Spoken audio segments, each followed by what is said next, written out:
There is a distinct smell in the room, there is a distinct smell in the room. तो distinct का मतलब क्या होता है? डिस्टिंक्ट का मतलब होता है अलग तरह का, यहाँ कुछ अलग तरह की स्मेल आ रही है। ऐसा सेंटेंस आप बोलते हैं कि नहीं? या फिर एक और सेंटेंस देखते हैं, द चाइल्ड वॉज क्राइंग, बच्चा रो रहा था, and I tried to soothe him. Soothe का मतलब क्या होता है? या आपने कई बार सुना होगा the music is so soothing, तो सूदिंग का मतलब क्या होता है? या फिर एक और दिखता है, it's a very trivial matter, it's a very trivial matter, why are you giving it so much hype और फुटेज, या why are you so concern about it, it's a trivial matter. तो ट्रिवियल का मतलब क्या होता है? Trivial का मतलब होता है बहुत मामूली, तुच्छ, नॉमिनल। तो ये सारे वर्ड्स अगर आप यूज़ करते हैं अपनी लैंग्वेज में तो आपकी लैंग्वेज बहुत इंप्रूव लगती है। आपने कुछ एग्जाम्पल्स मेरे से सुने, अगर सोचिए कि इन वर्ड्स को आप यूज़ करना सीख जाएं तो आपकी भी लैंग्वेज इंप्रूव लगेगी कि नहीं। ये सारे वर्ड्स इस लिस्ट में जो मैंने कंपाइल किए हैं ये एडवांस लेवल के वर्ड्स हैं, यानी एकदम बेसिक नहीं है, बट इतने भी एडवांस नहीं है कि आप उन्हें यूज़ ना कर पाएँ, यानी ऑर्डिनरी ही लगते हैं सुनने में। खाली जो अच्छे स्पीकर्स होते हैं वो इनको यूज़ कर लेते हैं तो उनकी लैंग्वेज बहुत इंप्रूव लगती है। तो अगर आप भी अपनी लैंग्वेज को इंप्रूव करना चाहते हैं तो आज का वीडियो आपके लिए है, क्योंकि यहाँ पर मैंने कुछ वर्ड्स बताए हैं, मैंने उनके एंटोनिम्स और सिनोनिम्स भी दिए हैं। तो अगर आप किसी एग्जाम की प्रिपरेशन कर रहे हैं या आपको बहुत सारे वर्ड्स का कलेक्शन चाहिए तो इस वीडियो से आपको बहुत हेल्प मिलेगी। हर एक वर्ड के ऊपर मैंने मल्टीपल एग्जाम्पल्स भी बताए हैं, so it's going to be a very useful video for you. So let's begin. आज का वीडियो चालू करते हैं और सीखते हैं कुछ नए, बहुत इंपॉर्टेंट, बहुत एडवांस लेवल के but very useful English words. Let's start the video. Okay, तो लिस्ट स्टार्ट करते हैं। सबसे पहला वर्ड है हमारी लिस्ट में ट्रिवियल। ट्रिवियल का मतलब होता है बहुत नगण्य, मामूली, छोटा या एकदम घिसा पिटा। If I am saying this matter is very trivial, तो इसका मतलब ये मैटर, ये मामला बहुत ज़्यादा मामूली है। इसके एंटोनिम्स और सिनोनिम्स आप स्क्रीन पर देख सकते हैं। मैं इनको पढ़ूंगी नहीं क्योंकि अननेसेसरी टाइम वेस्ट होगा। जो एग्जाम की तैयारी कर रहे हैं वो स्क्रीनशॉट लेके इसके नोट्स मेंटेन कर सकते हैं। ट्रिवियल के ऊपर एग्जाम्पल देखते हैं। पहला एग्जाम्पल है, it is a trivial matter. It is a trivial matter यानी ये एक मामूली बात है। सेकेंड एग्जाम्पल है, don't get upset about trivial things like that.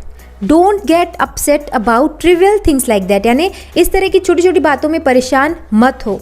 या इसको आप ऐसे बोल सकते हैं, Vivek always gets angry about trivial matters, है ना। विवेक हमेशा छोटी छोटी बातों को लेके बहुत ज़्यादा गुस्सा हो जाता है। तो इस तरीके से ट्रिवियल आप यूज़ कर सकते हैं, काफ़ी बेहतरीन वर्ड है। नेक्स्ट वर्ड है हमारी लिस्ट में सूद।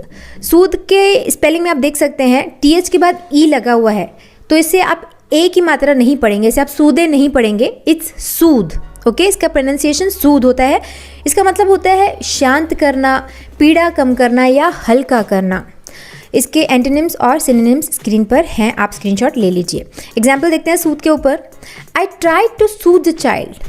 आई tried to soothe the child यानी मैंने बच्चे को शांत करने की कोशिश की। बच्चा आपको परेशान कर रहा होगा तो अगर आप उसे शांत करते हैं, उसे हल्का फील करवाते हैं, यानी आप उसे कुल मिला के अगर आप उसे कंसोल करते हैं तो उसको बोलते हैं सूद करना। Okay, I tried to soothe the child. Next example, this medicine will soothe your headache.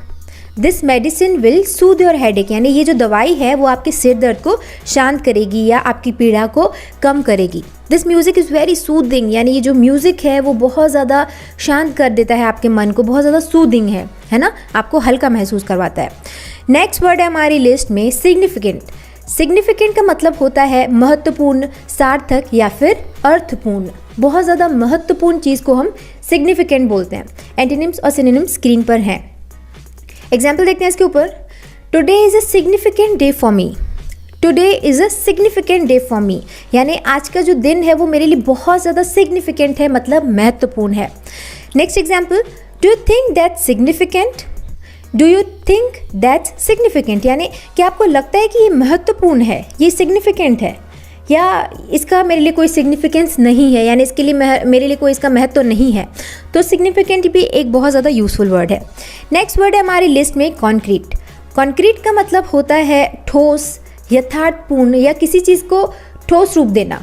अगर किसी लिक्विड को मैं बोल रही हूँ इसे ठोस बनाओ तो आप बोलोगे I am transforming it into concrete form, या कॉन्क्रीट मतलब बहुत ज़्यादा ठोस। इसके एंटोनिम सिनोनिम स्क्रीन पर हैं। एग्जाम्पल देखते हैं इसके ऊपर। Our plans are not yet concrete. Our plans are not yet concrete यानी हमारी जो भी योजनाएं हैं ठोस नहीं है, मतलब आपने कुछ प्लान किया होगा वो अभी ऐसे ही है, मे बी आपके थॉट्स में है बट कॉन्क्रीट नहीं है, एग्जैक्टली आप उसे एग्जीक्यूट नहीं कर सकते, तो कॉन्क्रीट ऐसे भी यूज़ होता है। और इसका सेकेंड एग्जाम्पल देखिए, she has no concrete evidence. She has no concrete evidence यानी उसके पास कोई ठोस सबूत नहीं है। नेक्स्ट वर्ड है इंजीनियस।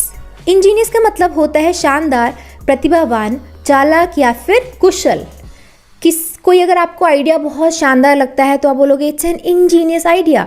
इंजीनियस मतलब बहुत शानदार, ओके। और प्रतिभावान, चालाक और कुशल को भी इंजीनियस ही बोला जाता है। एग्जाम्पल देखिए इसके ऊपर, it's an ingenious way of saving energy. It's an ingenious way. अगर आपको बिजली बचाने का कोई अच्छा तरीका किसी के घर में दिख जाए तो आप बोलोगे इट्स एन इंजीनियस वे, यानी ये बहुत ज़्यादा नया, इनोवेटिव, शानदार तरीका है ये, okay. Next example, she is very Angénieux in finding excuses. She is very Angénieux in finding excuses यानी वो बहाने खोजने में बहुत ही चालाक है, वो तुरंत आपको ऐसे बहाना बता देगी, आपको पता भी नहीं चलेगा। तो she is very Angénieux in finding excuses, और इन जनरल भी आप बोल सकते हो शी इज़ वेरी इंजीनियस यानी वो बहुत ज़्यादा चालाक या चतुर है। तो अगला वर्ड है हमारा इनकंसिडरेट। इनकंसिडरेट का मतलब होता है बहुत ज़्यादा अविवेकी, लापरवाह, ऐसा इंसान जिसे दूसरों की परवाह ना हो या बेलिहाज, जिसमें बहुत ज़्यादा शर्म ना हो यानी दूसरों की चिंता ना करता हो, उसे हम इनकंसिडरेट बोलते हैं। आई गेस ये नया वर्ड है, अगर नया है तो नीचे कमेंट सेक्शन में ज़रूर मेंशन करिएगा, ओके। एनीवेज के एंटोनिम्स और सिनोनिम्स आप स्क्रीन पर देख सकते हैं, आप चाहें तो इसका स्क्रीनशॉट ले लीजिए। इनकंसिडरेट के ऊपर एग्जाम्पल देखिए, पहला example, he is inconsiderate to his family. He is inconsiderate to his family यानी वो अपने परिवार के प्रति लापरवाह है, यानी उसे अपने परिवार के लोगों की चिंता नहीं है। Next example, it was inconsiderate of him to forget. अगर कोई आपकी चीज़ भूल जाए तो आप बोलते हो ना ये तो बहुत लापरवाह है, यानी उसको भूलना एक बहुत मेजर लापरवाही है, तो उसके लिए आप ये सेंटेंस यूज़ कर सकते हैं, it was inconsiderate of him to forget यानी उसका भूलना बहुत ही ज़्यादा लापरवाह था।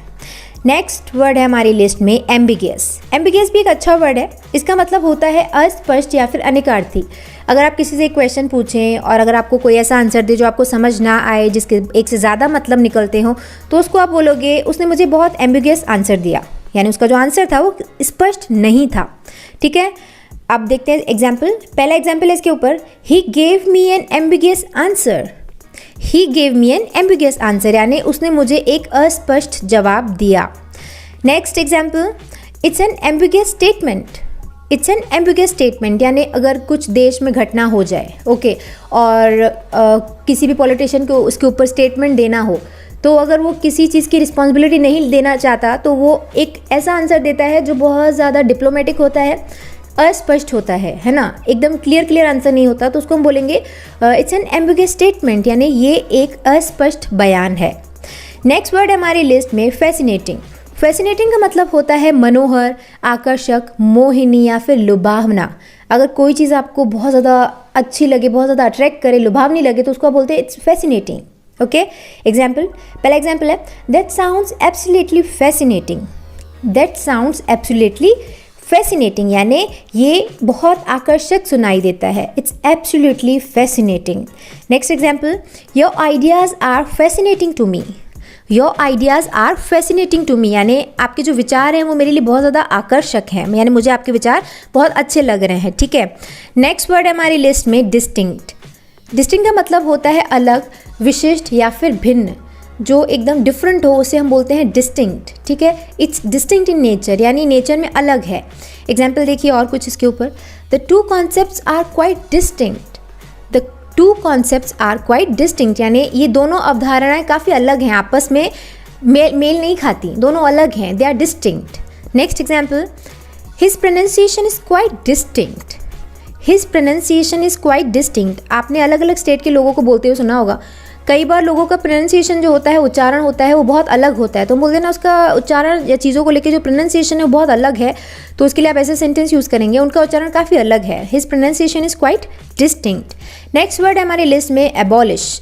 एबॉलिश का मतलब होता है समाप्त करना, रद्द करना या ख़त्म कर देना, ठीक है। ये किसी चीज़ों को लेके भी यूज़ हो सकता है, नियमों को लेके भी यूज़ हो सकता है, जैसे कोई रूल को अगर आपको रद्द करना हो तो I am trying to abolish this rule यानी मैं इस रूल को, इस नियम को रद्द करने की कोशिश कर रहा हूँ, इस तरीके से भी एबॉलिश यूज़ होता है।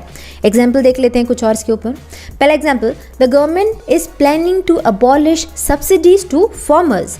The government is planning to abolish, यानी जो सरकार है वो नष्ट करने की कोशिश कर रही है क्या, सब्सिडीज टू फार्मर्स, किसानों की सब्सिडी को खत्म करने की योजना बना रही है सरकार। Next example, some MPs want to abolish the tax altogether. Some MPs want to abolish the tax altogether. Altogether का मतलब होता है साथ साथ मिलके, सारे जो एमपीज हैं। Next example, some MPs want to abolish the tax altogether. Some MPs want to abolish the tax altogether, यानी जो सारे एमपीज हैं, जो सारे सांसद हैं, वो टैक्स को पूरी तरीके से खत्म करना चाहते हैं। नेक्स्ट वर्ड हमारी लिस्ट में हॉल्ट। हॉल्ट बहुत ज़्यादा बोलचाल में ऐसे यूज़ करते हुए आपने लोगों को देखा होगा, प्लीज़ हॉल्ट फॉर 5 मिनट्स, ठीक है, please halt here for tonight. तो हॉल्ट का मतलब होता है पड़ाव, विराम, मंजिल या ठहरना, ठीक है। एग्जाम्पल देख लीजिए इसके ऊपर कुछ और, traffic was halted for several hours. Traffic was halted for several hours, यानी जो यातायात था वो कई घंटों तक हॉल्ट कर दिया गया था, यानी ठप रहा। Next example, the bus would not halt here. The bus would not halt here, यानी बस यहाँ नहीं रुकेगी। नेक्स्ट वर्ड हमारी लिस्ट में इन्फीरियर।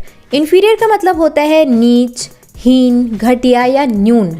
जैसे कोई प्रोडक्ट हो, ओके, और वो उसकी क्वालिटी कम हो तो आप बोलते हैं it's an inferior in quality, this product is inferior in quality, यानी इस प्रोडक्ट की जो क्वालिटी है वो घटिया है, कम है, ठीक है। इसके एंटोनिम सिनोनिम स्क्रीन पर है। एग्जाम्पल देख लेते हैं इसके ऊपर, don't try to make her feel inferior. Don't try to make her feel inferior, यानी उसे हीन महसूस कराने की कोशिश मत करो। Next example, they enjoy making others feel inferior. They enjoy making others feel inferior, यानी वो दूसरों को हीन महसूस करवा के उनको बहुत मज़ा आता है, और प्रोडक्ट वगैरह के सेंस में भी इन्फीरियर यूज़ होता है। नेक्स्ट वर्ड हमारी लिस्ट में एमिएबल। एमिएबल एक बहुत अच्छा वर्ड है जिसका मतलब होता है सुशील, मिलनसार या फिर प्रिय। अगर कोई लड़का बहुत ज़्यादा अच्छे नेचर का हो या लड़की बहुत अच्छे नेचर की हो तो हम बोलते हैं she is amiable in nature, है ना। She is amiable in nature, यानी उसके नेचर जो है वो एमिएबल है, मिलनसार है। एग्जाम्पल देख लीजिए इसके ऊपर कुछ और, she is amiable to everyone या everybody. She is amiable to everybody, यानी वो सबके साथ मिलनसार है, सबके लिए मिलनसार है, वो सबके साथ अच्छे से बात करती है। Next example, she was in amiable mood. She was in amiable mood, यानी वो एक मिलनसार मूड में थी, अच्छे मूड में थी, है ना।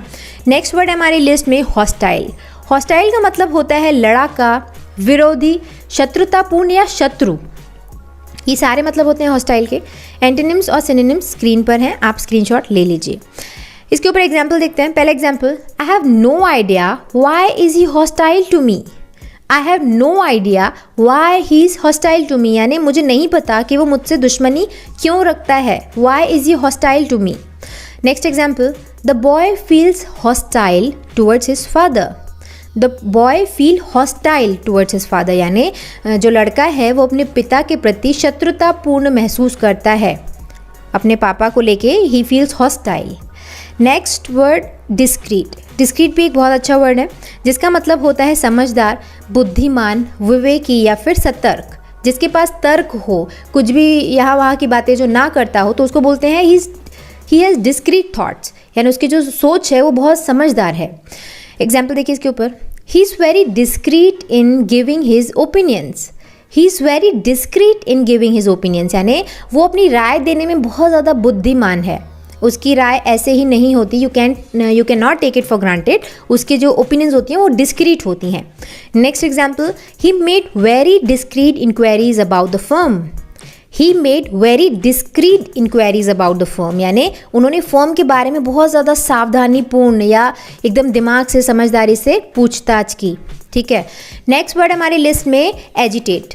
एजिटेट का मतलब होता है किसी चीज़ को, किसी जन को या किसी चीज़ को उत्तेजित करना या एकदम घबरा देना, उसे डराना, धमकाना या भड़काना। ये सारे यूज़ होते हैं एजिटेट के। एंटोनिम्स और सिनोनिम्स आप देख सकते हैं स्क्रीन पर। एग्जाम्पल देखते हैं। पहला, don't agitate your self over it.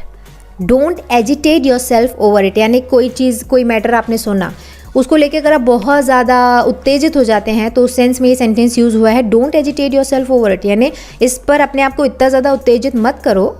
अगर कोई चीज़ की शॉर्टी नहीं है तो you don't need to agitate yourself, है ना। Next example, they sent agents to agitate the local people. They sent agents, उन्होंने एजेंट्स को भेजा to agitate the local people, स्थानीय लोगों को भड़काने के लिए। Next word socialise. सोशलाइज का मतलब होता है मेल जोल करना या सामाजिक बनाना। ही सोशलाइजेस टू मच, वो बहुत ज़्यादा सोशलाइज करता है, यानी बहुत ज़्यादा मेल जोल रखता है लोगों के साथ। आपको सोशलाइज करना चाहिए, तो सोशलाइज मतलब मेल जोल करना या सामाजिक बनना। एग्जाम्पल देखते हैं इसके ऊपर। She doesn't like to socialise, she does not like to socialise, यानी उसे मेल जोल करना पसंद नहीं है। कई लोग रिजर्व होते हैं नेचर में, तो वो सोशलाइज ज़्यादा नहीं करते, तो सोशलाइज का मतलब होता है मेल जोल करना, सामाजिक बनना। Next example, I am here to work not socialise. I am here to work, मैं यहाँ काम करने के लिए हूँ, ना कि मेल जोल करने के लिए। Next word speculation. स्पेकुलेशन का मतलब होता है अटकलबाजी, अनुमान या चिंतन। आपको अभी पूरा मैटर पता ही नहीं है, अगर आप उसको लेके कुछ अनुमान लगाएं कि मुझे लगता है ऐसा ऐसा हुआ होगा, तो उसको बोलते हैं speculation. When you are not sure about something and you are just guessing it randomly, तो इट्स कॉल्ड स्पेकुलेशन। ओके, इसके ऊपर एग्जाम्पल देख लेते हैं। I am tired of all the speculations about me. I am tired of all the speculations about me. Usually जो बड़े बड़े stars होते हैं, तो उनके बारे में बहुत सारी चीज़ें ऐसे छपती रहती हैं which is not actually true, पर वो लोग अनुमान लगाते रहते हैं। तो इस तरीके के सेंटेंसेस वो यूज़ कर सकते हैं। I am tired of such speculations about मी, मैं अपने बारे में इस तरह के सभी अनुमानों से थक चुका हूँ। Next example, there is speculation that the president is ill. There is speculation that the president is ill, यानी ऐसी अटकलें हैं कि राष्ट्रपति बीमार हैं, यानी ऐसा कुछ कंफर्मेशन नहीं आया है, बट ये एक स्पेकुलेशन है। नेक्स्ट वर्ड है लीनियंट। लीनियंट भी एक बहुत ज़्यादा यूज़ होता है, यूज़फुल वर्ड है, बहुत यूज़ होता है डेली लाइफ में। इसका मतलब होता है उदार, मृदु या फिर नरम। उसके पेरेंट्स बहुत लीनियंट हैं, उसके पेरेंट्स बहुत लीनियंट हैं, यानी उसके जो पेरेंट्स हैं वो बहुत उदार हैं, मतलब स्ट्रिक्ट नहीं है। एग्जाम्पल देख लेते हैं कुछ और। She is too lenient with her friends. She is too lenient with her friends, यानी वो अपने दोस्तों के साथ बहुत उदार है। Next example, why are you so lenient. Why are you so lenient, अगर आपके लिए कोई हमेशा आपकी हेल्प करते रहता है, तो आप बोलते हैं ना why are you so lenient, यानी तुम इतने ज़्यादा भी उदार क्यों हो, why do you help me always. इस तरीके से लीनियंट यूज़ होता है। देखते हैं नेक्स्ट वर्ड। नेक्स्ट वर्ड है डिसहार्टनिंग। डिसहार्टनिंग का मतलब होता है एकदम निराशाजनक, जो चीज़ आपके दिल को तोड़ दे उसको हम बोलेंगे इट्स डिसहार्टनिंग टू मी या disheartening to hear that. Antonyms और सिनोनिम्स हैं स्क्रीन पर। एग्जाम्पल देखते हैं। पहला example, it was a disheartening circumstance. It was a disheartening circumstance, यानी ये एक निराशाजनक स्थिति थी। Next example, it's disheartening to see the progress you have made. It's disheartening to see, यानी ये बहुत दुखदायक है देखना the progress you have made, जो तुमने उन्नति की है, जो प्रगति की है, उसको देखकर मैं बहुत ज़्यादा निराश हूँ। ये बहुत ज़्यादा निराशाजनक है। ओके, सो यहाँ पर हमारे वर्ड्स की लिस्ट ओवर होती है। आई होप आपने इस लिस्ट से बहुत कुछ सीखा होगा। आज आपने कुछ नए वर्ड्स, नए एग्जाम्पल्स सीखे होंगे। सो अगर आपने कुछ भी नया सीखा, so do hit the like button और वीडियो को शेयर ज़रूर करिएगा। ओके, सो इसके साथ ही वीडियो के एंड में पहुंच चुके हैं। आई होप ये वीडियो लेसन आपको अच्छा लगा होगा। इस वीडियो से आपने काफ़ी कुछ नया सीखा होगा। आई एम श्योर 10 वर्ड्स तो आपने नए सीखे ही होंगे। अगर ऐसा है तो वीडियो को लाइक करना तो बनता है, राइट। और अगर आप चाहते हैं कि ऐसे वीडियोस में और लाते रहूं, तो वीडियो को लाइक करिएगा और शेयर भी करिएगा, ताकि इसका रीच बढ़े, मुझे पता चले कि आपका इस पर पॉजिटिव रिस्पॉन्स है और मैं इस पर और काम करूँ। एंड कौन सा वर्ड आपने नया सीखा वो मुझे नीचे कॉमेंट सेक्शन में लिख कर बताइएगा। On that note, I am signing off. मिलते हैं हमारे अगली वीडियो में एक और नए टॉपिक के साथ। See the next video. Bye bye, thanks for watching.